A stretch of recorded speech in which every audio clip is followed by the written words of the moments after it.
Hello everyone, this is Savita Chauhan. Welcome to MBD Arya Model School, Class 10th, Civic Chapter 1st, Power Sharing. This is the last topic of this chapter, Form of Power Sharing.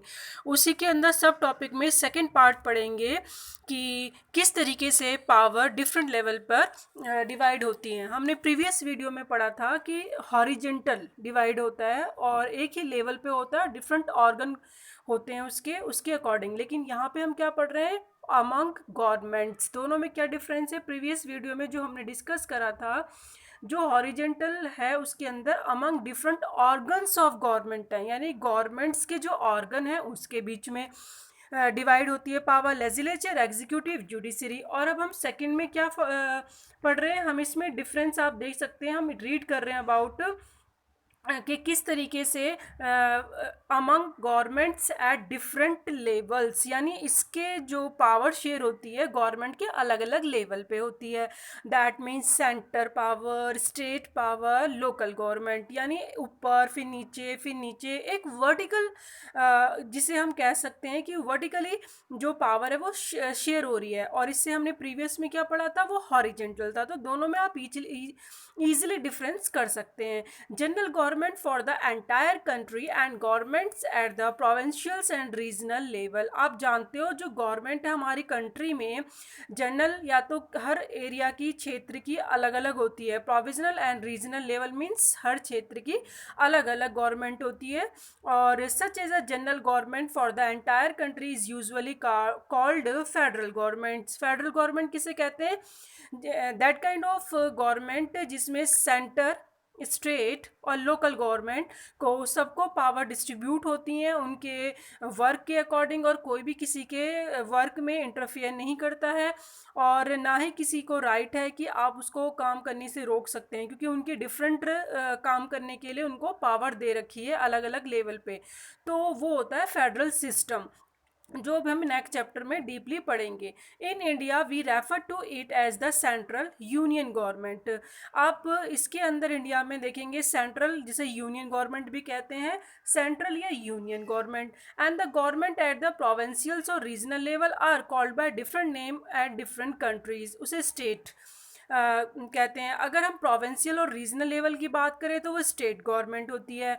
और अगर हम पूरे overall की बात करते हैं India के अंदर, जो रेफर करती है वो सेंट्रल और यूनियन गवर्नमेंट है। तो हमारी गवर्नमेंट जो अलग अलग लेवल पे वर्क करती है, तो इंडिया के अंदर उसके नेम्स भी डिफरेंट है उसके अलग अलग क्षेत्र के according. In India we call them state governments. That means जो रीजनल लेवल पे गवर्नमेंट होती है वो स्टेट गवर्नमेंट है, और जो ओवरऑल कंट्री जो सेंटर है गवर्नमेंट कहलाती है, जो सबसे ज़्यादा पावरफुल होती है। This system is not follow in all countries. ये सिस्टम सभी कंट्रीज़ में फॉलो नहीं होता है। There are many countries where there are no provincial और स्टेट गवर्नमेंट्स। ऐसी बहुत सारी कंट्रीज़ है जहाँ पे प्रोविंशियल्स और स्टेट गवर्नमेंट्स होती ही नहीं है। प्रोविंशियल्स यानी जहाँ कोई विशेष क्षेत्र के लिए स्टेट गवर्नमेंट जैसे होती हैं कि हर जगह हो, हर कंट्री में हो, ये ज़रूरी नहीं है। But in those countries like ours where there are different levels of governments, the constitutions clearly lays down the powers of different levels of government. किंतु लेकिन अगर आप हमारी कंट्री की बात करेंगे तो इसमें जो गवर्नमेंट के लेवल हैं या हमारी जैसी कंट्री हैं, तो उसमें कॉन्स्टिट्यूशन में क्लियरली बता रखा है कि जो पावर है डिफरेंट लेवल ऑफ गवर्नमेंट की अलग अलग है।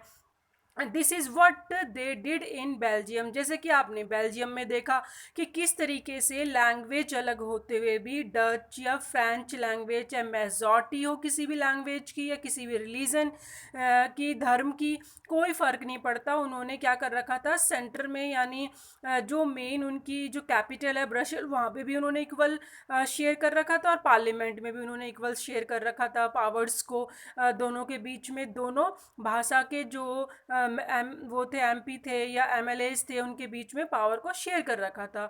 तो उसी बेस पे पावर हमारी कंट्री में भी इक्वल शेयर होती है, but was refuge in Sri Lanka. लेकिन श्रीलंका में आपने देखा पढ़ा था ना कि ऐसा नहीं था, जिसकी वजह से कॉन्फ्लिक्ट खड़े हो गए थे और सिविल वॉर भी हुई थी। This is called federal division of power. इसे कहते हैं federal division of power. That means जब डिफरेंट काइंड्स ऑफ गवर्नमेंट होती है और उसको उसके अकॉर्डिंग उसकी पावर को दिया जाता है, सेंट्रल, स्टेट और लोकल गवर्नमेंट। तो इनको इनके हिसाब से इनको इनकी पावर दी जाती है जो कॉन्स्टिट्यूशन में मेंशन की हुई है। The same principle can be extended to levels of government lower than the state government such as the municipality and panchayat.